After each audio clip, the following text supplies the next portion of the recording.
கிறிஸ்துவில் பிரியமானவர்களே, அன்புக்குரிய மாதா தொலைக்காட்சியின் நேயர்களே, நற்கருணை ஆண்டவரோடு ஒரு சில மணித்துளிகள் நாம் ஜெபத்தில் இணைவதற்காக ஒன்று கூடியிருக்கிறோம். மதுரை உயர்மறை மாவட்டம், கொடைக்கானல் மறைவட்டம், பாக்கியபுரம் பங்கு புனித ஆரோக்கிய அன்னையினுடைய ஆலயத்திலிருந்து இந்த நற்கருணை ஆராதனைக்கு உங்களை அன்போடு அழைக்கின்றோம். கேட்டவர்க்கு கேட்ட வரம் தருகிற ஆரோக்கிய அன்னை அந்த வரங்களை ஆண்டவர் இயேசுவிடமிருந்து பரிந்து பேசி பெற்று தருகிறார்.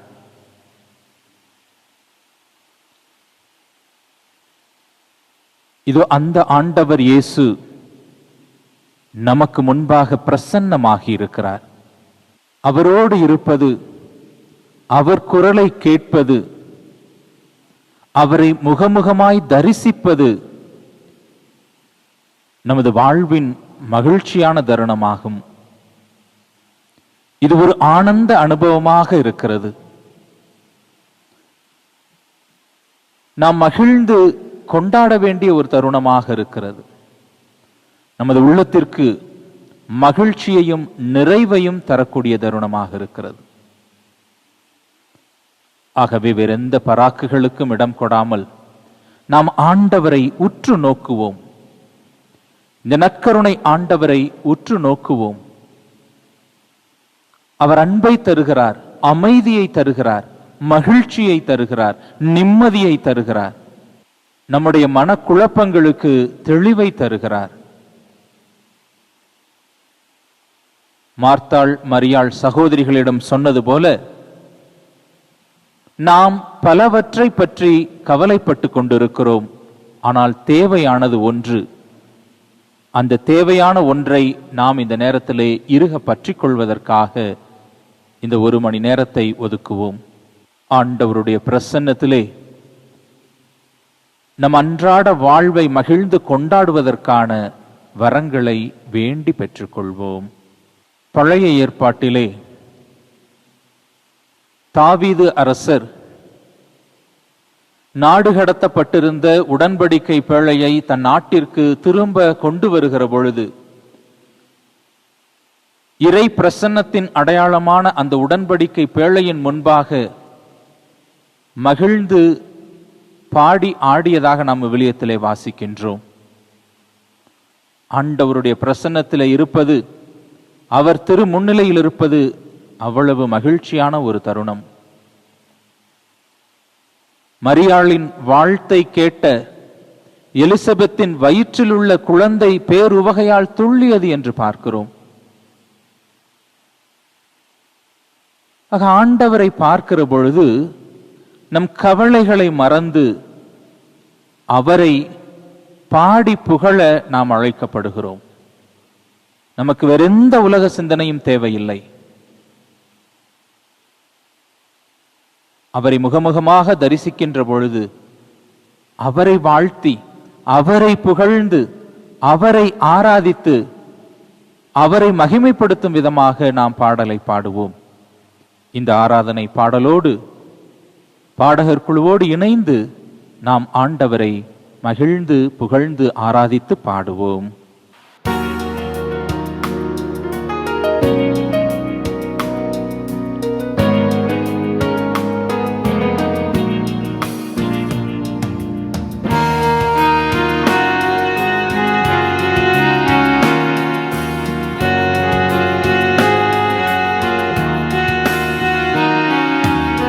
ஆராதிக்கின்றோம், நாங்கள் ஆராதிக்கின்றோம், ஆத்மநேசரே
எல்லாம் ஆராதிக்கும் பரிசுத்தரே.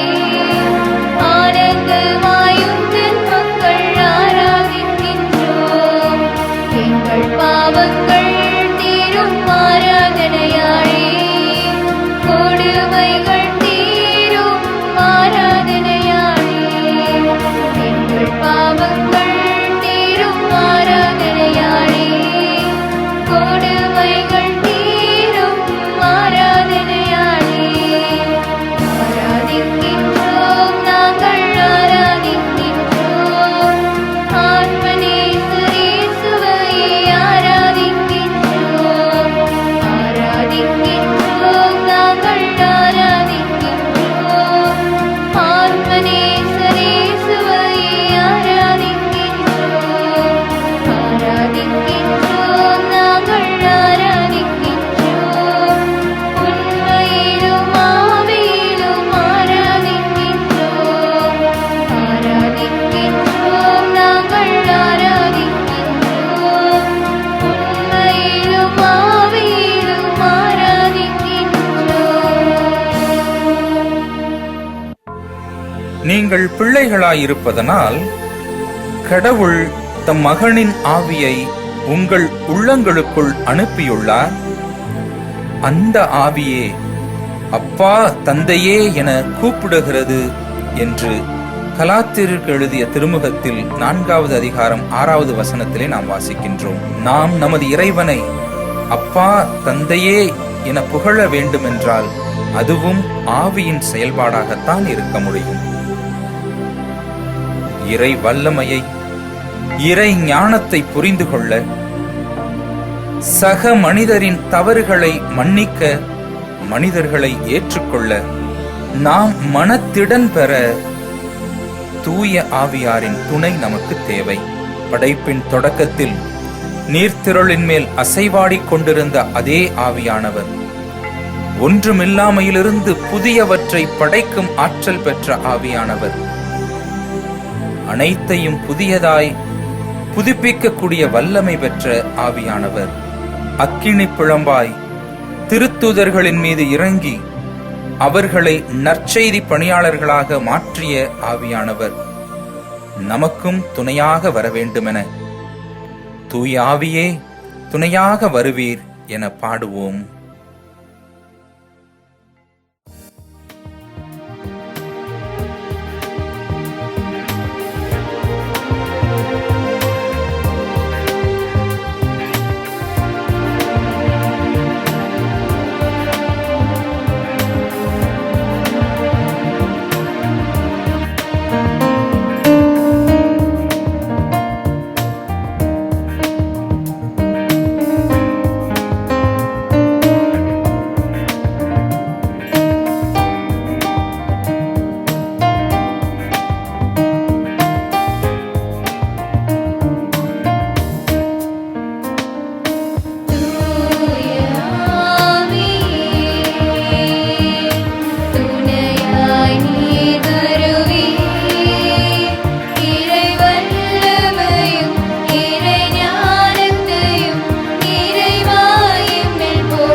பெயரில் என்ன இருக்கிறது எனச் சொல்பவர்கள் உண்டு. ஆனால் உண்மையில் சில பெயர்கள் வரலாறு படைப்பவையாக இருக்கின்றன. சில பெயர்கள் வரலாறாகவே திகழ்கின்றன. விவிலிய பின்னணியில் பார்த்தோம் என்றால், ஆபிரகாம் என்னும் பெயர் நம்பிக்கையின் அடையாளமாக இருக்கிறது. சாலமோன் எனும் பெயர் ஞானத்தின் உருவாக இருக்கிறது. மனித பெயர்களுக்கு இவ்வளவு மேன்மை உள்ளதென்றால், இறைவனின் பெயருக்கு எவ்வளவு ஆற்றல் உண்டு! விண்ணுலகு, மண்ணுலகு, மேலுலகு, கீழுலகு அனைத்திலும் மீட்புக்காக கொடுக்கப்பட்டுள்ள ஒரே பெயர் இயேசு. இயேசு என்றால் மீட்பர் என்பது பொருள். இனிமை பொங்கும், ஆற்றல் வாய்ந்த, வல்லமை மிகுந்த அவரது நாமத்தை பாடி புகழ்வது, அவரது பெயரை போற்றி துதிப்பது மனிதர்களாகிய நமக்கு அருளையும் ஆசிரையும் தருவதாக இருக்கிறது. இயேசுவின் பெயரை போற்றும் விதமாக இயேசு நாமம் பாட பாட எனும் பாடலை பாடி புகழ்வோம்.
இயேசு நாமம் பாட பாட இனிமை பொங்குதே.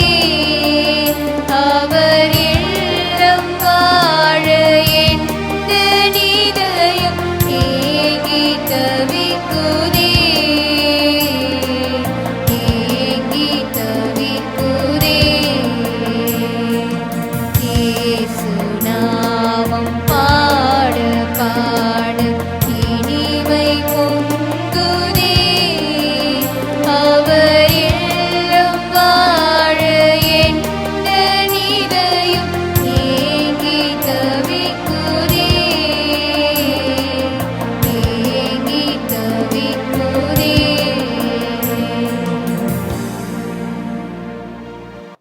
வார்த்தையான இறைவன் உங்கள் அனைவரோடும் இருப்பாராக.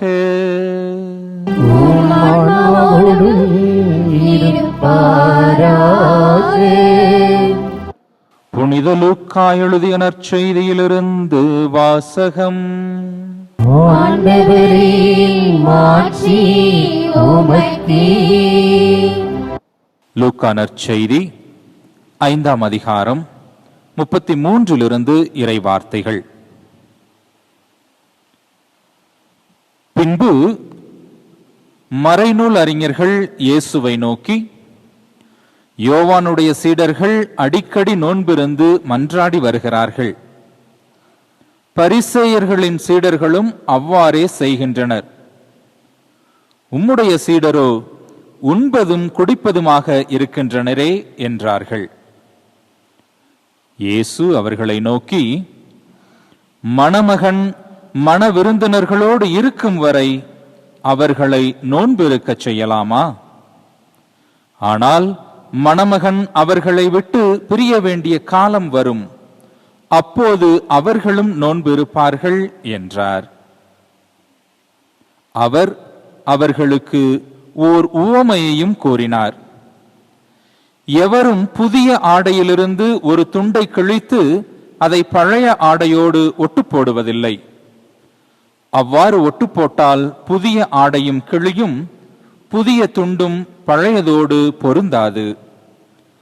அதுபோல பழைய தோற்பைகளில் எவரும் புதிய திராட்சை மதுவை ஊற்றி வைப்பதில்லை.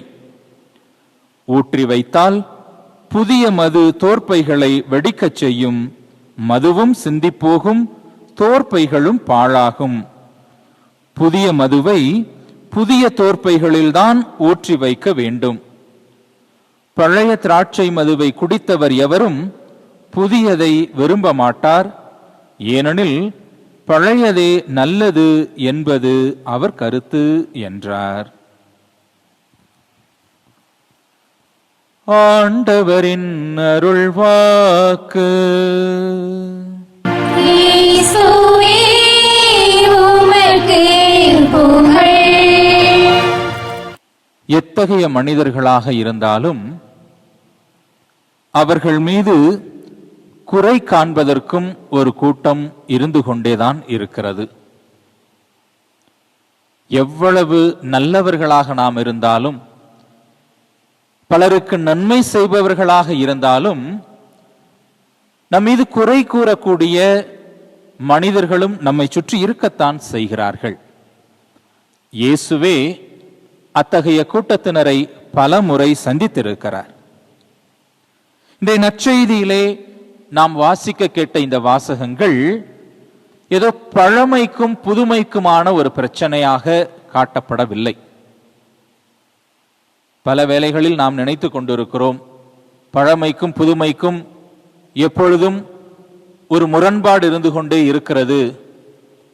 பழையது புதியதை வளரச் செய்வதில்லை, புதியது பழையதை மதிப்பதில்லை என்கிற மாதிரியான போக்குகள் நம் மத்தியில இருந்து கொண்டுதான் இருக்கிறது. ஆனால் இறைமகன் இயேசு பழையதை அழிப்பதற்கோ புதியதை மட்டுமே உயர்த்தி பிடிப்பதற்கோ வரவில்லை. மாறாக திருச்சட்டம், இறைவாக்குகள் அனைத்தின் நிறைவுமாக அதை முழுமையடைய செய்யக்கூடிய ஒரு மனிதராகத்தான் இருக்கிறார். பழமைக்கும் புதுமைக்குமான பாலமாக இருக்கிறார். ஆனால் இங்கே பிரச்சனை அது அல்ல. இயேசுவின் மீது குற்றம் கண்டுபிடிக்க வேண்டும், இயேசுவின் சீடர்கள் மீது குறை சொல்ல வேண்டும், என்பதுதான் மறைநூல் அறிஞர்கள் பரிசேயர்களுடைய எண்ணமாக இருக்கிறது. இந்த டீச்சர்ஸ் பேப்பர் திருத்தும் போது பார்த்தோம்னா தெரியும், கடகடன் பேப்பர் எடுப்பாங்க, 2 டிக்கா போடுவாங்க, இடையில ஒரு வட்டம் போடுவாங்க. அவங்க பாட்டுக்கு வட்டம் போட்டுக்கிட்டே போவாங்க. ஆனால் அந்த பேப்பரை வாங்கி பார்த்தோம்னா தெரியும், அவங்க வட்டம் போட்ட இடத்துல எல்லாம் ஏதோ ஒரு தவறு, எழுத்து பிழையோ அல்லது விடை தவறோ இருக்கும். இந்த வாத்தியார்களுக்கு எப்பயுமே குறை சொல்றது தான் அவங்க பழக்கம் என்று நாம் நினைப்போம். ஆசிரியர்களின் குறை கண்டுபிடித்தல், குற்றம் கண்டுபிடித்தல் என்பது மாணவர்கள் மீது கொண்டுள்ள அக்கறையினாலே. மாணவர்கள் தவறாக எதையும் கண்டுகொள்ளக்கூடாது, அவர்கள் சரியானவற்றை கண்டு வளர வேண்டும் என்பதுதான் ஆசிரியர்களுடைய எண்ணமாக இருக்கிறது. ஆகவே குறை சொல்வது எப்போதுமே தவறு என்று நான் சொல்லவில்லை. குறை கூறுவது தவறல்ல. ஆனால் குறை சொல்பவர்கள் உண்மையான அக்கறை உள்ளவர்களாக இருக்க வேண்டும். அத்தகைய குறைகள் நம்மை நிறையை நோக்கி வழிநடத்தி செல்லும். ஆனால் இங்கே மறைநூல் அறிஞர்கள் பரிசேயர்களுடைய எண்ணம் என்பது இயேசுவையும் இயேசுவின் சீடர்களையும் மட்டம் தட்டுவதாக இருக்கிறது. ஒரு வகையில் தங்களை மேலானவர்களாக காட்டிக்கொள்வதற்கு பிறரை குறை சொல்வது வழக்கமாய் இருக்கிறது. நம்மில் பலருக்கும் இந்த ஒரு வழக்கமும் இருக்கிறது. தன்னை உயர்வாக, தன்னுடைய மதிப்பை உயர்வாக காட்டிக்கொள்வதற்கு பிறரை குறை கூறுவது. நம்ம பழமொழியை கூட சொல்லுவோம்ல, மாமியார் உடைச்சா மண்குடம், மருமக உடைச்சா பொன்குடம். மாமியார் தன்னுடைய இருப்பை காட்டிக்கொள்வதற்காக மருமகளை குறை கூறுவது, அல்லது மருமகள் தான் அனைத்திலும் சிறந்தவர் என்பதை காட்டிக்கொள்வதற்காக மாமியாரின் பழமையை குறை சொல்வது எல்லா இடங்களிலும் இருக்குது. மாமியார் மருமகள் உறவில் மட்டுமல்ல, குடும்ப உறவுகளில் இருக்கிறது, பணி செய்யக்கூடிய இடங்களில் இருக்கக்கூடிய உறவுகளில் இருக்கிறது. குற்றம் சாட்டக்கூடியது, தன்னை உயர்த்தி பிறரை தாழ்த்துவதற்காக குறை கண்டுபிடிக்கக்கூடிய வழக்கம், அது நமக்கு குறிப்பாக கிறிஸ்தவர்களுக்கு இருக்கக்கூடாத ஒரு பழக்கமாக இருக்கிறது. குறை சொல்வதாக இருந்தால் அக்கறையுடையவர்கள், பிறருடைய வளர்ச்சியில் அக்கறை உடையவர்கள் குறை கூறட்டும். அப்படி குறை சொல்லணும்னா நம்ம போய் இன்னொருத்தர் சொல்ல மாட்டோம், நேரடியாக அவர்களை அழைத்து நீங்கள் அருமையா செஞ்சிருக்கிறீங்க, ஆனால் ஒரே ஒரு விஷயம், இதை மட்டும் கரெக்ட் பண்ணிட்டீங்கன்னா போதும், எல்லாம் நல்லதாக நடக்கும் என்று சொல்லுவோம். நாம் எப்படிப்பட்டவர்கள்? அந்த மறைநூல் அறிஞர் பரிசேயரின் மனநிலையை கொண்டிருக்கிறோமா, அல்லது அக்கறையுள்ள மனநிலைகளோடு பிறரின் குறைகளை பார்க்கிறோமா? இயேசு இத்தகைய குறைகளை சந்திக்கின்ற பொழுது அவர் கோபப்படவில்லை, புரிந்து கொள்ளுகிறார். இவர்களுடைய எண்ணம் என்ன என்பதை அவர் புரிந்து கொள்ளுகிறார். ஆகவே அவர்களுக்கு உரிய விதத்திலே அவர்களுக்கான பதிலையும் சொல்லுகிறார். இங்கு இரண்டாவதாக நாம் புரிந்து கொள்ளக்கூடிய ஒரு செய்தி, நாம் நோன்பு இருக்க வேண்டுமா அல்லது உண்டு மகிழ்ந்திருக்க வேண்டுமா என்கிற ஒரு கேள்வி. இயேசுவிடம் மறைநூல் அறிஞர்கள் வைத்த கேள்வி. கிறிஸ்துவில் பிரியமானவர்களே, துறவு வாழ்வு அல்லது அழைத்தல் வாழ்வு என்பது 2 வகையாக இருக்கிறது. இந்த உலகை விட்டு பிரிந்து, இந்த உலக வாழ்க்கை முறைகளை விட்டு பிரிந்து தம்மை தனிமையாக்கி கொண்டு வனத்திலோ பாலை நிலத்திலோ ஒதுங்கி வாழக்கூடிய ஒரு துறவு வாழ்வு இருக்கிறது. அசட்டிசிசம் என்று சொல்வார்கள். இந்த உலகை விட்டு ஒதுங்கி இருக்கக்கூடிய ஒரு வாழ்வு. ஏறக்குறைய திருமுழுக்கு யோவானுடைய வாழ்வு இது மாதிரியான ஒரு அசட்டிக் லைஃபாக, கடுந்துறவு வாழ்வாகத்தான் இருந்திருக்கிறது. அவர் பாலை நிலத்திலே ஒலிக்கும் குரல் ஒளியாக இருக்கிறார். ஒட்டக மயிராடையையும் வெட்டுக்கிளியையும் காட்டுத்தேனையும் உண்பவராக இருக்கிறார். பாலை நிலத்தில் ஒலிக்கக்கூடிய ஒரு குரல் ஒரு தனிமையான இடத்தில் தனிமையை விரும்பக்கூடிய ஒரு துறவு வாழ்வாக இருக்கிறது. நமது வனத்து அந்தோணியார் கூட ஒரு உதாரணமாக சொல்லலாம். ஆனால் இயேசுவினுடைய அழைப்பு எல்லோரும் இந்த உலகை விட்டு ஒதுங்கிய ஒரு துறவு வாழ்வு வாழ வேண்டும் என்பது இயேசுவினுடைய அழைப்பு அல்ல. மாறாக தன்னுடைய சீடர்களை அவர் அழைக்கின்ற பொழுது, இந்த உலகத்தோடு இருங்கள், உலகத்திற்கு உள்ளாக இருங்கள், உலகத்திற்குள் இருந்து இந்த உலகத்தை மாற்றக்கூடியவர்களாக வாருங்கள் என்றுதான் அழைப்பு கொடுக்கிறார். ஆக இது ஒரு வகையான அழைத்தல். ஏறக்குறைய எங்களை போன்ற மறைமாவட்ட குருக்கள் இது போன்ற ஒரு வாழ்வுக்குத்தான் அழைக்கப்படுகிறோம். உலகத்திற்கு உள்ளாக இருந்து உலகத்திற்கு உள்ளாக இருந்து இந்த உலகை மாற்ற வேண்டும். To be with the people and to change the world. இந்த உலகத்தில் இருக்க வேண்டும் என்று சொன்னவுடன் இந்த உலக மக்கள் வாழ்வது போல அல்லது இந்த உலகு சிந்திப்பது போல லாப நோக்கு, சுயநலம், சொகுசான வாழ்க்கை என்று வாழ்வதற்காக இயேசு அழைக்கவில்லை. அதையும் புரிந்து கொள்ள வேண்டும். தன்னுடைய சீடர்களுக்கு அவர் சொல்லுகிற பொழுது, நீங்கள் இந்த உலகிற்கு உப்பாய் இருக்கிறீர்கள்.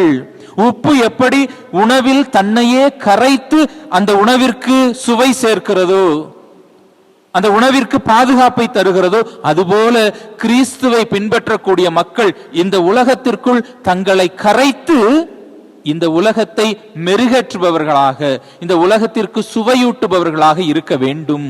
அதுதான் ஆண்டவருடைய அழைப்பாக இருக்கிறது. நீங்கள் புளிப்பு மாவாக இருக்கிறீர்கள் என்று சொல்லுகிறார். ஒரு மொத்த மாவையும் புளிப்பேற்றுவதற்காக வைக்கக்கூடிய அந்த சிறு துளி, அதுதான் கிறிஸ்தவர்கள். நாம் இந்த சமூகத்தில் இருக்கிற பொழுது இந்த சமூகத்தை கிறிஸ்துவின் பாதையிலே, உண்மையின் பாதையிலே, நேர்மையின் பாதையிலே மாற்றி காட்ட வேண்டும். அதுதான் நம்முடைய அழைப்பாக இருக்கிறது. தகவமைத்துக் கொள்ளுதல் என்பது நம்முடைய அறநெறிகளில் சமரசம் செய்து கொள்வது அல்ல. அதை நாம் புரிந்து கொள்ள வேண்டும். அன்புக்குரியவர்களே, நாம் இந்த உலகில் இருக்க வேண்டும், இந்த உலக மக்களுக்காக இருக்க வேண்டும், இந்த உலக மக்களுக்காக நம்மை கரைத்து கொள்ளக்கூடிய துணிவு வேண்டும். ஆனால் நம்முடைய சாரம் குறைந்து விடாமல், அந்த கிறிஸ்துவின் சாரம் என்பது, சாயல் என்பது நமக்குள் குறைந்து விடக்கூடாது. அதில் சமரசம் ஏற்பட்டு விடக்கூடாது. அதை இறைவன் நமக்கு மிக தெளிவாக சொல்லுகிறார். We should be examples. நாம் முன்மாதிரி காட்ட வேண்டும். மத்தேயு நற்செய்தி 5வது அதிகாரம் 20வது வசனத்திலே தன்னுடைய சீடர்களுக்கு சொல்லுகிற பொழுது அதைத்தான் ஆண்டவர் இயேசு சொல்லுகிறார். மறைநூல் அறிஞர், பரிசேயர் ஆகியோரின் நெறியை விட உங்கள் நெறி சிறந்திருக்க வேண்டும். நம்முடைய நெறி சிறந்ததாக இருக்க வேண்டும் என்று இறைவன் அழைப்பு கொடுக்கிறார். யோவான் நற்செய்தியிலே 13வது அதிகாரத்திலே தன்னுடைய சீடர்களுடைய பாதங்களை கழுவிய பிறகு ஆண்டவர் இயேசு இதைத்தான் சொல்லுகிறார். நீங்கள் என்னை போதகர் என்றும் ஆசிரியர் என்றும் அழைக்கிறீர்கள். உங்கள் போதகரும் உங்கள் ஆசிரியருமாகிய நான் உங்களுக்கு முன்மாதிரி காட்டியுள்ளேன். நீங்களும் அவ்வாறு செய்யுங்கள் என்பதுதான் அழைப்பு. அன்புக்குரியவர்களே, இந்த உலகில் தாமரை இலை மேல் நீர் போல நாம் இவ்வுலகில் இருந்தாலும் இந்த உலகின் போக்கில் ஒட்டாதவர்களாய், ஆனால் இந்த உலகையே மாற்றக்கூடிய சாரம் உள்ளவர்களாய் இருக்க வேண்டும். தன்னுடைய சீடர்களுக்கு அத்தகைய அழைப்பை இன்று இறைவன் கொடுக்கிறார். அன்புக்குரியவர்களே, மூன்றாவதாக இன்றைய நற்செய்தியிலே நாம் புரிந்து கொள்ளக்கூடிய செய்தி, ஒவ்வொரு நாளையும் கொண்டாட வேண்டும். குறிப்பாக கிறிஸ்துவோடு இணைந்திருக்கக்கூடிய வாழ்வு என்பது ஒரு கொண்டாட்ட வாழ்வு. Life is to celebrate. We are called to live in the present. இந்த நிகழ்காலத்தில், கடந்த காலத்திலே பல துன்பங்களை, பல மோசமான அனுபவங்களை சந்தித்திருக்கலாம். அந்த அனுபவங்களையே நாம் நின்று தேங்கி விடக்கூடாது. எதிர்காலம் நமக்கு கேள்விக்குறியாக இருக்கலாம், பயம் தரக்கூடியதாக இருக்கலாம். இருந்துட்டு போகுது. உறுதி தரக்கூடிய இறைவனின் துணை நமக்கு இருக்கிறது என்கிற இறைவனின் துணையை புரிந்து கொண்டால் நாம் இந்த நாளை, இந்த நேரத்தை கொண்டாடுவோம். ஆண்டவருடைய பிரசன்னத்திலே இருக்கக்கூடிய நேரம் என்பது, ஆண்டவருடைய பிரசன்னத்திலே இருக்கக்கூடிய தருணம் என்பது கொண்டாடக்கூடிய ஒரு தருணமாக இருக்கிறது. எஸ்ஐயா இறைவாக்கினர் 55வது அதிகாரம் 2வது வசனத்திலே இப்படித்தான் அழைப்பு கொடுக்கிறார். எனக்கு கவனமாய் செவி கொடுங்கள், நல்லுணவை உண்ணுங்கள், கொழுத்ததை உண்டு களி கூறுங்கள் என்று கொடுக்கிறார்.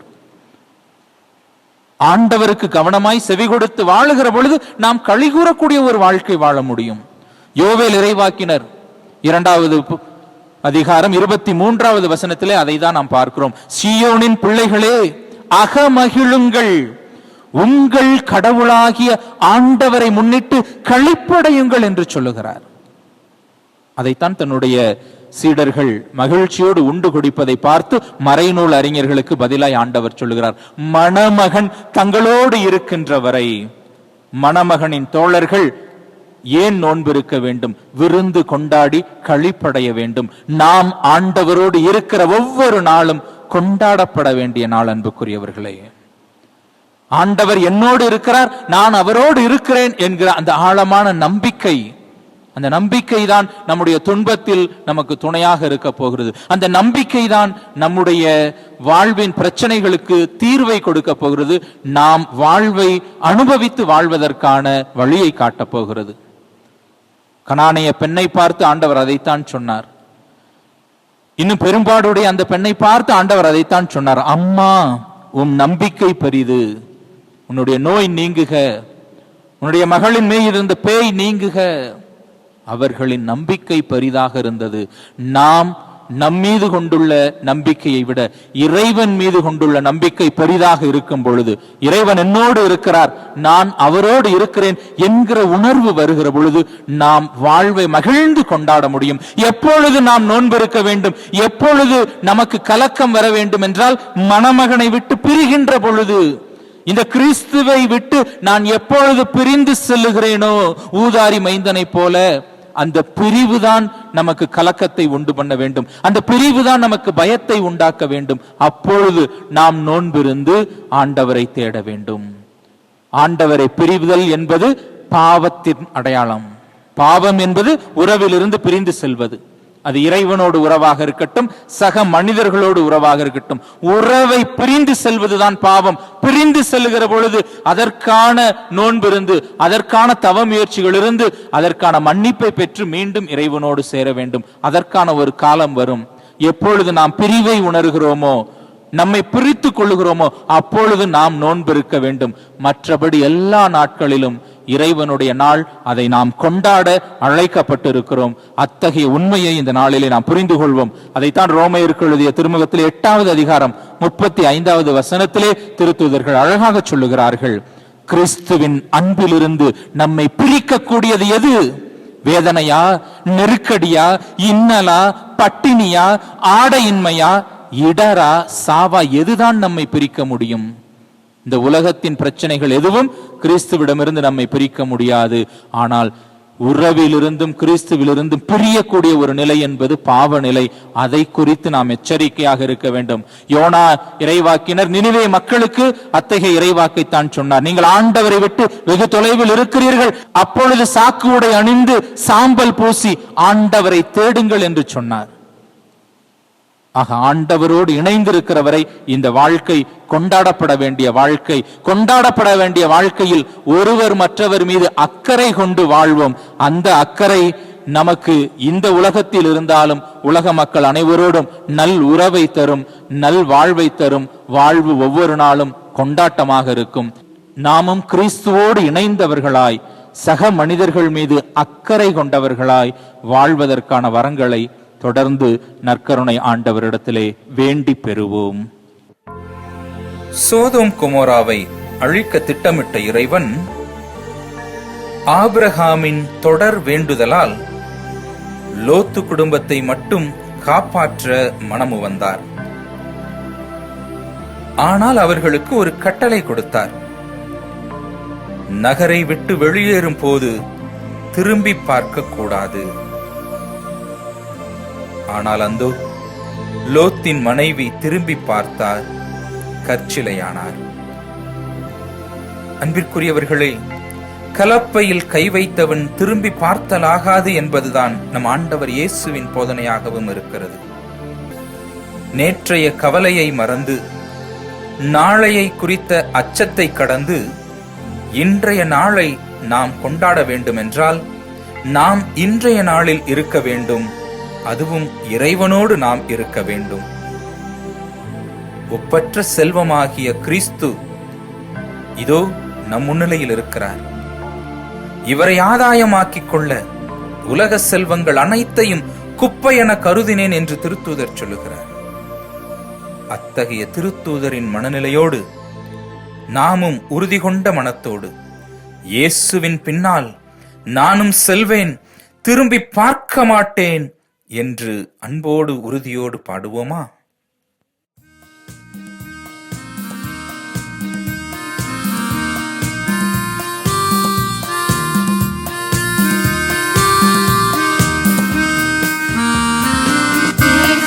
பின்னால் நானும் செல்வேன், திரும்பி பார்க்க மாட்டேன்.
ஆண்டவரை புகழ்ந்து அவரது மகிமையை போற்றி நாமும் மாண்புயர் கீதத்தை பாடுவோம்.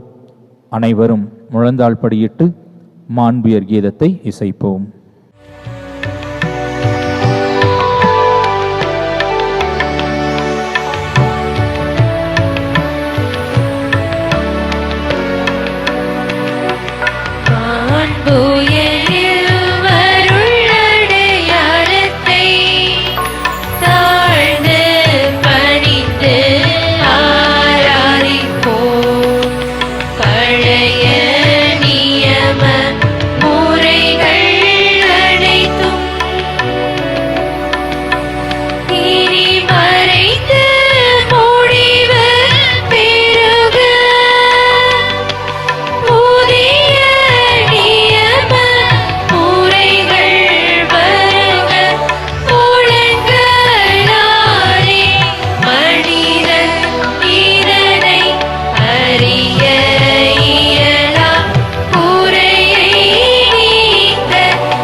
மன்றாடுவோமாக.